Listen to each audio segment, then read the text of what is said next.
दोस्तों नमस्कार। स्वागत है आपका गुरुजी आईएएस में।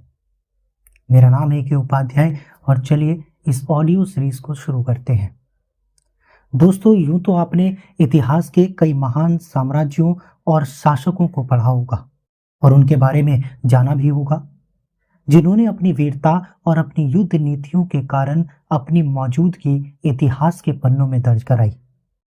आज हम ऐसे ही विश्व इतिहास के महान साम्राज्य और विश्व विख्यात एक योद्धा के बारे में जानेंगे, जिसे इतिहास में उसकी बर्बरता और साम्राज्य विस्तार के लिए अपनाई गई नीतियों और लोगों की बर्बरतापूर्ण और क्रूर हत्याओं के कारण सबसे खूंखार हथियारों में गिना जाता है, जिसको इतिहास के पन्नों में चंगेज खान के नाम से अंकित किया गया है, जिसने मंगोल साम्राज्य को विश्व का शक्तिशाली साम्राज्य बनाया।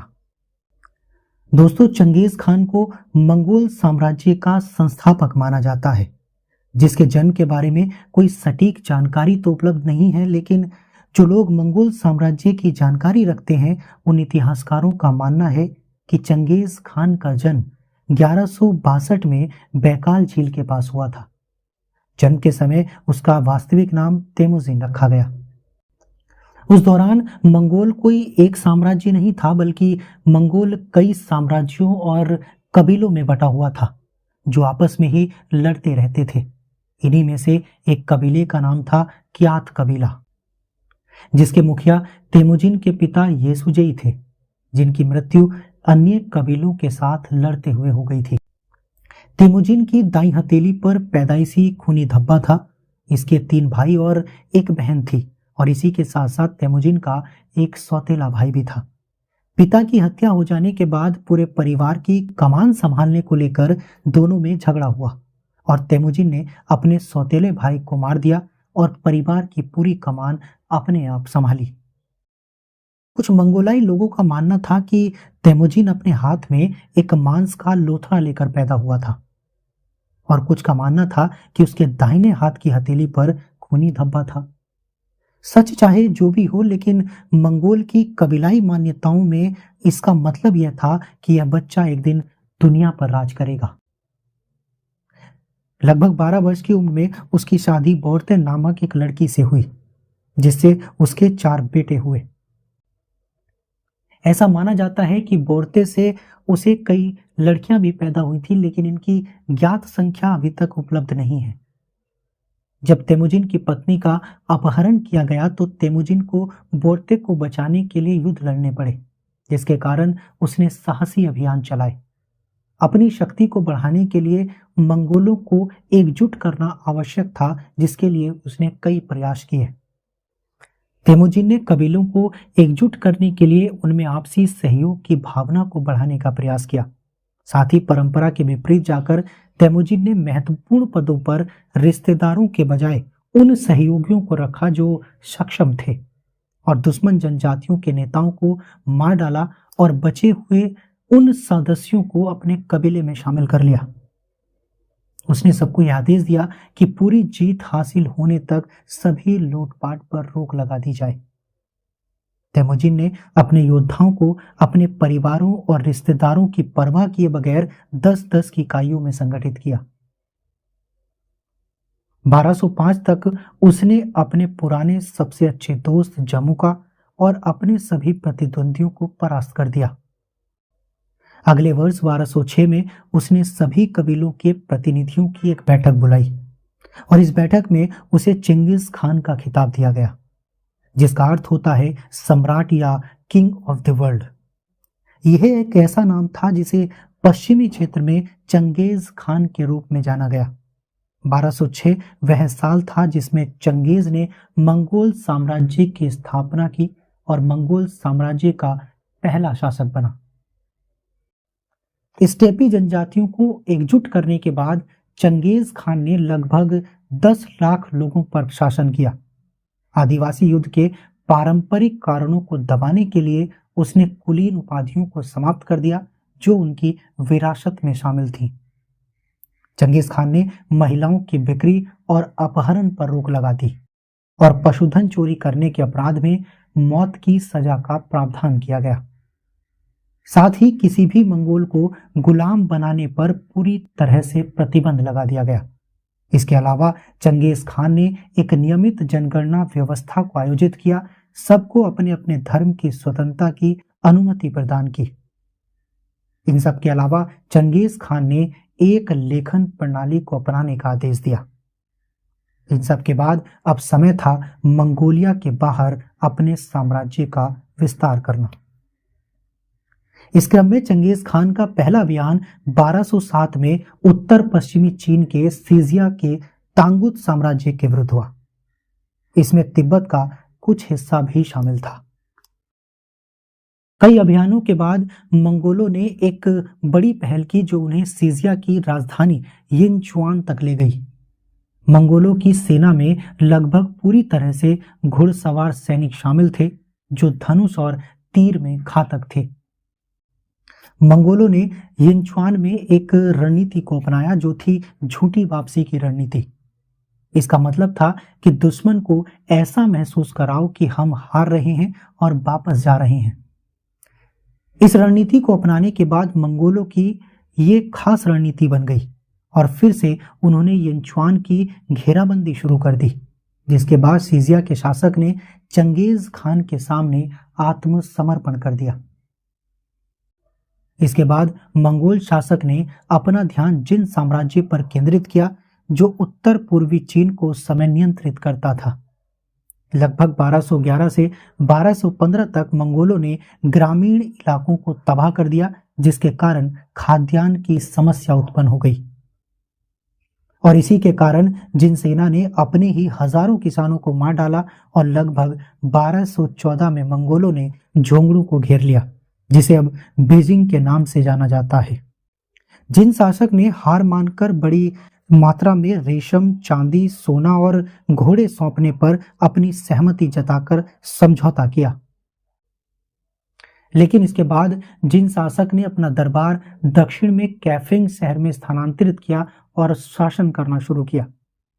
जैसे ही ये बात चंगेज खान को पता चली तो उसने इस घटना को अपने समझौते का उल्लंघन समझा और लगभग 1215 में बीजिंग पर नियंत्रण कर लिया। चंगेज खान ने इसके बाद लगभग 1219 में वर्तमान तुर्कमेनिस्तान, उज्बेकिस्तान, अफगानिस्तान और ईरान में ख्वारज़्म साम्राज्य के खिलाफ युद्ध किए। यहाँ के सुल्तान ने चंगेज खान के आगे घुटने टेक दिए और एक व्यापार संधि पर सहमति जताई, लेकिन जैसे ही व्यापार आरंभ हुआ और पहला कारवा पहुंचा तो उसके माल को चोरी कर लिया गया और उसके व्यापारी की हत्या कर दी गई।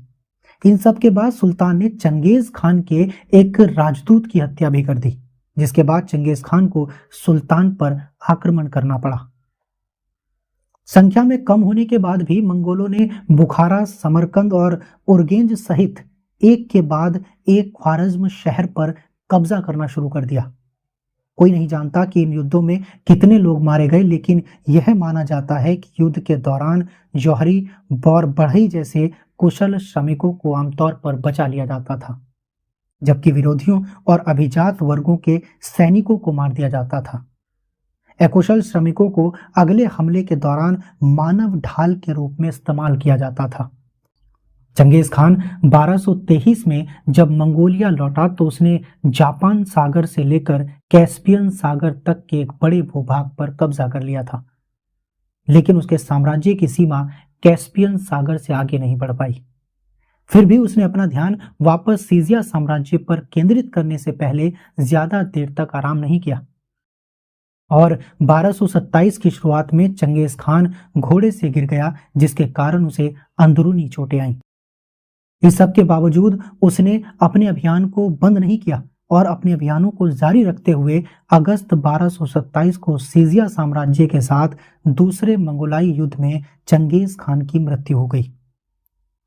चंगेज खान के बड़े बेटे की मृत्यु के बाद अपने दूसरे बेटे के साथ मनमुटाव हो गया था, इसलिए चंगेज खान का तीसरा बेटा ओगोदेई खान चंगेज खान का उत्तराधिकारी बना। चंगेज के चौथे बेटे को 1 लाख की सेना और बहुत कम भूमि मिली। मंगोल क्रूर रणनीति के लिए जाने जाते थे, इसलिए ओगोदेई खान ने भी अपने पिता की आक्रामक नीति को जारी रखा। मंगोलों द्वारा कुछ महत्वपूर्ण या यूं कहें कि कुछ लक्षित साम्राज्यों को एक कठोर पेशकश की गई कि मंगोलों के सामने या तो वो आत्मसमर्पण कर दें या फिर श्रद्धांजलि अर्पित करें, और अगर वो ऐसा नहीं करते हैं तो उन्हें भयानक नरसंहार का सामना करना पड़ेगा। उसके लिए वो तैयार रहें। 1230 में जैसे ही मंगोल सेना ने फारस में कदम रखा, वैसे ही शहरों ने विनाश का सामना करने के बजाय उन्हें श्रद्धांजलि अर्पित कर दी। इसी समय पर्सिया की सेना अफगानिस्तान में घुसी और बहुत जल्द काबुल को नियंत्रण में ले लिया। 1230 में ही दो अन्य क्षेत्र जॉर्जिया और आर्मेनिया पर भी विजय प्राप्त कर ली गई। रूस की कई रियासतें मंगोल साम्राज्य के अधीन हो गईं। साल 1240 में मंगोलों ने यूरोप और अनातोलिया के साथ साथ दक्षिण में कश्मीर पर भी हमला किया। अपने साम्राज्य विस्तार के अभियान को जारी रखते हुए मंगोलों ने यूक्रेन में कदम रखा और यूक्रेन की वर्तमान राजधानी कीव शहर को जलाकर नष्ट कर दिया। इसी के साथ मंगोलों ने तिब्बत को भी अपने नियंत्रण में ले लिया।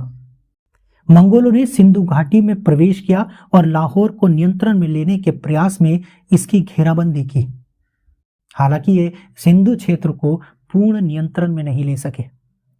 1250 आते आते मंगोलों ने पूर्ण तिब्बत पर अपना अधिकार कर लिया और अब उनकी नजर चीन पर जा टिकी और चीन पर नियंत्रण करने के लिए दक्षिण चीन की तरफ अपने कदम बढ़ाने शुरू किए।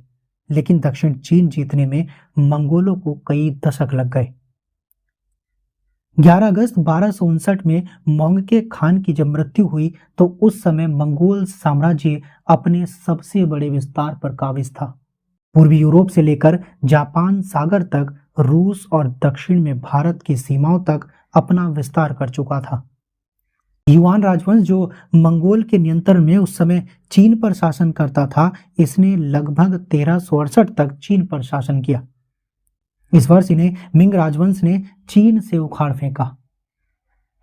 मंगोल साम्राज्य जब अपने विस्तार के चरम पर था तब मोंगके खान की मृत्यु हो गई। इसका उत्तराधिकारी इसी का भाई कुबलई खान बना। कुबलई खान ने 1260 से लगभग 1294 तक शासन किया, जिसमें इसने मंगोल साम्राज्य को बहुत शक्तिशाली बनाया। इसका सबूत यह है कि इसने मंगोल साम्राज्य के 2,40,00,000 वर्ग किलोमीटर के क्षेत्र को नियंत्रित किया, जिससे यह कहा जा सकता है कि यह मानव इतिहास का सबसे बड़ा साम्राज्य बन गया। संपूर्ण मंगोल साम्राज्य पूर्व में एशिया में प्रशांत तट से पश्चिम में अनातोलिया और पूर्वी यूरोप तक फैला हुआ था। उत्तर में मंगोल साम्राज्य की सीमा श्वेत सागर से लेकर दक्षिण में हिंद महासागर तक फैली हुई थी। यह साम्राज्य दुनिया का सबसे बड़ा साम्राज्य तब तक बना रहा जब तक ब्रिटिश साम्राज्य ने इसे तोड़ नहीं दिया। मंगोल साम्राज्य के इतने विस्तारित होने और इतना शक्तिशाली होने के पीछे कई कारण थे। इसमें कोई दो राय नहीं है कि उनकी सेना बहुत क्रूर थी, लेकिन उनके शक्तिशाली होने के और भी कई कारण थे, जैसे उनकी युद्ध नीतियां। मंगोलों ने अपनी सेना में उन लोगों को शामिल किया जो निपुण थे, यानी योग्यता के आधार पर सेना का गठन किया गया, जबकि दूसरे साम्राज्यों में अपने ही सगे संबंधियों को ऊंचे पदों पर नियुक्त किया जाता था। मंगोलों के पास बाकियों की तुलना में अधिक निपुण और अत्यधिक गतिशील सेना थी, जो अधिक कठोर मौसम में भी तेजी से आगे बढ़ने की क्षमता रखती थी। मंगोल साम्राज्य के विस्तारित होने का एक कारण यह भी था कि चंगेज खान की सेना में लगभग सभी धर्मों के लोग शामिल थे। क्योंकि चंगेज खान कबीलाई धर्म को मानता था, उसने कभी भी दूसरे धर्मों पर रोक नहीं लगाई। उसके लंबे अभियानों के लिए सुसज्जित घोड़े साम्राज्य विस्तार में महत्वपूर्ण थे।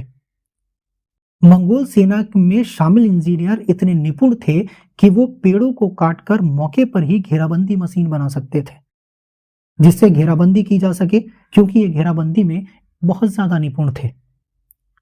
मंगोल सैनिक घुड़सवारी में इतने निपुण थे कि वो युद्ध करते हुए अपने पैरों से ही अपने घोड़ों को नियंत्रित करते थे, जिनसे उनके दोनों हाथ खाली रहते थे और वो अपने हाथों का प्रयोग दुश्मनों को मारने के लिए हथियार चलाने में करते थे। मंगोल सेना की एक खास बात यह भी थी कि वे हमेशा, चाहे शासक ही क्यों ना हो, साधारण टेंट में रहते थे और भारी भरकम सामान के साथ नहीं चलते थे। उनके पास राशन भी कम होता था। वे आवश्यकता पड़ने पर बूढ़े घोड़ों को मारकर खा लेते थे। मंगोल शासकों ने अपनी प्रजा पर भारी कर भी लगाए। हालांकि प्रजा को अपनी सहूलियत के हिसाब से अपने धर्मों को पालन करने की अनुमति दी गई, लेकिन अगर कोई मंगोलों के खिलाफ जाने की कोशिश करता तो वो उसके लिए सामूहिक दंड का प्रावधान करते।